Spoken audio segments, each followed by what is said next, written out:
नमस्कार मित्रों, भगवत चर्चा में एक बार फिर आप सबका स्वागत है। आज इस सीरीज पे हम चर्चा करेंगे रामायण की कथा पे। रामायण में एक प्रसंग है सीता हरण का। कथा ये है कि राम, सीता और लक्ष्मण जंगल में बैठे हैं अपनी पर्णकुटी में आराम से। तभी वहां पे एक स्वर्ण हिरण आता हुआ दिखता है, कुलांचे मारता हुआ, जिसे देख करके माता सीता मोहित हो जाती हैं और वह राम से निवेदन करती हैं कि उन्हें सोने का हिरण चाहिए। और ये अनुरोध उनकी जिद बन जाता है। राम सीता की इस जिद को पूरा करने के लिए जाते हैं मृग के पीछे। और आप जानते ही हैं कि वो मृग एक छलिया था, एक मायावी राक्षस था जो हिरण के रूप में आया था। जैसे ही राम उसके पीछे पीछे जाते हैं मारने के लिए, वो आगे आगे आगे और दौड़ता चला जाता है, कुलांचे मारता हुआ। लेकिन राम उसको अंततः पकड़ ही लेते हैं और तीर से घायल कर देते हैं। मृत्यु को वो प्राप्त हो जाता है। तीर लगते ही वो मायावी राक्षस फिर अपनी माया दिखाता है और वो नकली आवाज में हे राम करते हुए अपने प्राण त्याग देता है। उसकी आवाज सुन करके सीता जी को लगता है कि राम के ऊपर कोई खतरा है और वो लक्ष्मण जी को जंगल में भेजती हैं कि राम को देखो कहीं कुछ हुआ तो नहीं। लक्ष्मण नहीं जाना चाहते थे, लेकिन वो भी सीता जी की जिद के आगे हारते हैं और चले जाते हैं राम जी को ढूंढने। तभी रावण आता है और छल से साधु के वेश में उनको हर ले जाता है। तब जब वो लक्ष्मण जी की बनाई हुई सीमा रेखा, मर्यादा रेखा को वो लांघ के जाती हैं। फिर आगे की कथा आपको पता है। इस कथा को मैंने चर्चा के लिए इसलिए चुना क्योंकि भगवत गीता में भगवान श्री कृष्ण बार बार कहते हैं, हे अर्जुन तू मुझको तत्व से जान। और वो तत्व ज्ञान इस कथा में भी है। सनातन धर्म की जितने भी पौराणिक ग्रंथ हैं, चाहे उपनिषद हो, चाहे महाभारत हो, चाहे पुराण हो और चाहे रामकथा हो, सब में अध्यात्म, विज्ञान और इतिहास तीनों की त्रिवेणी गुथी हुई है। जहां पर इतिहास ढूंढना चाहोगे इतिहास मिलेगा, विज्ञान ढूंढना चाहोगे विज्ञान मिलेगा, अध्यात्म ढूंढना चाहोगे तो अध्यात्म भी मिलेगा।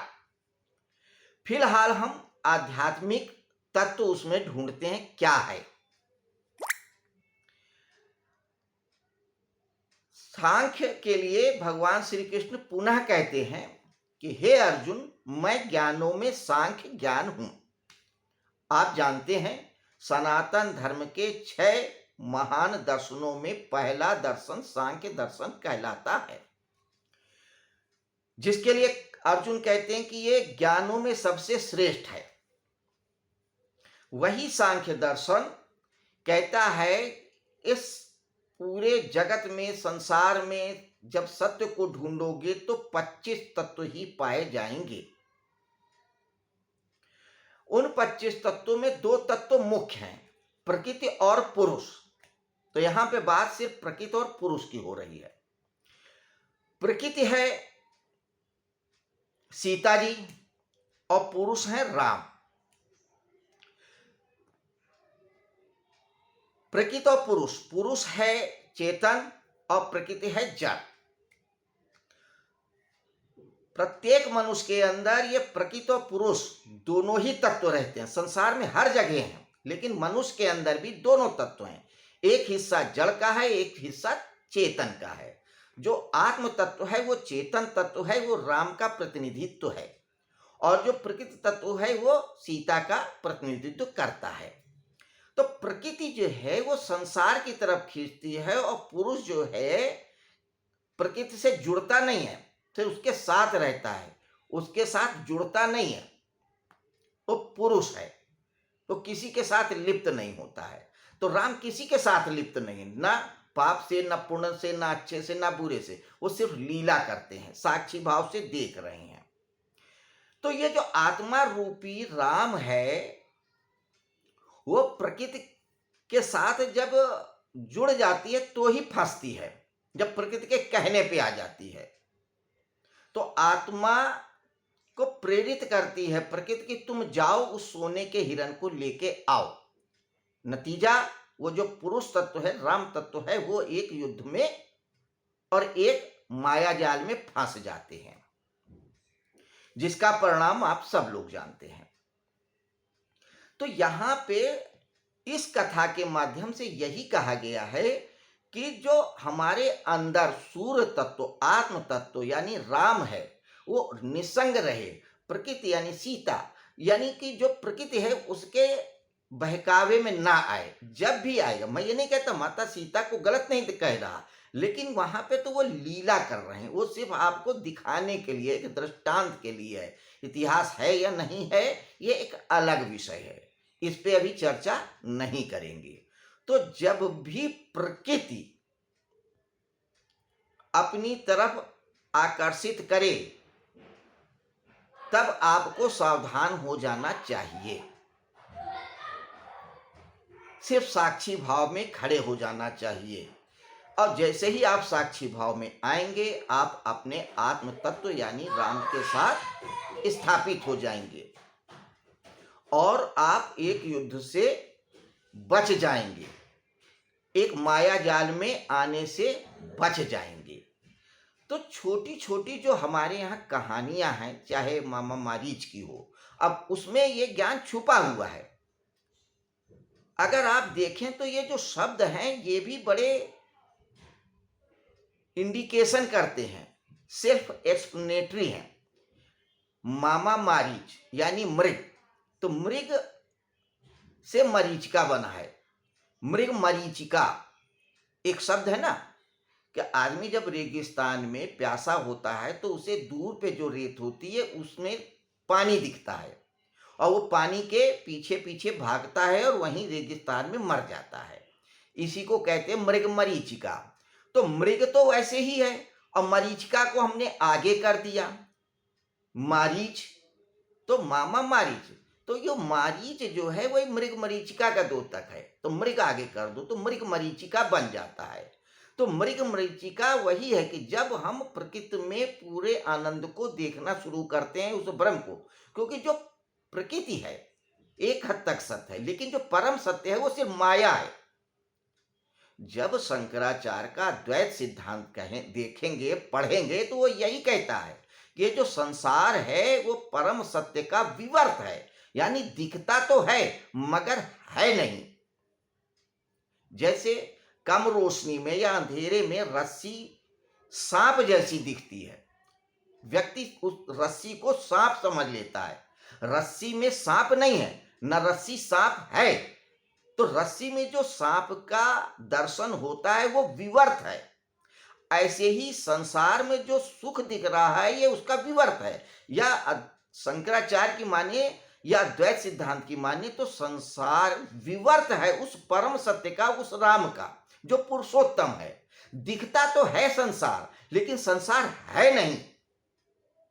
संसार एक क्षण टिकता भी नहीं है।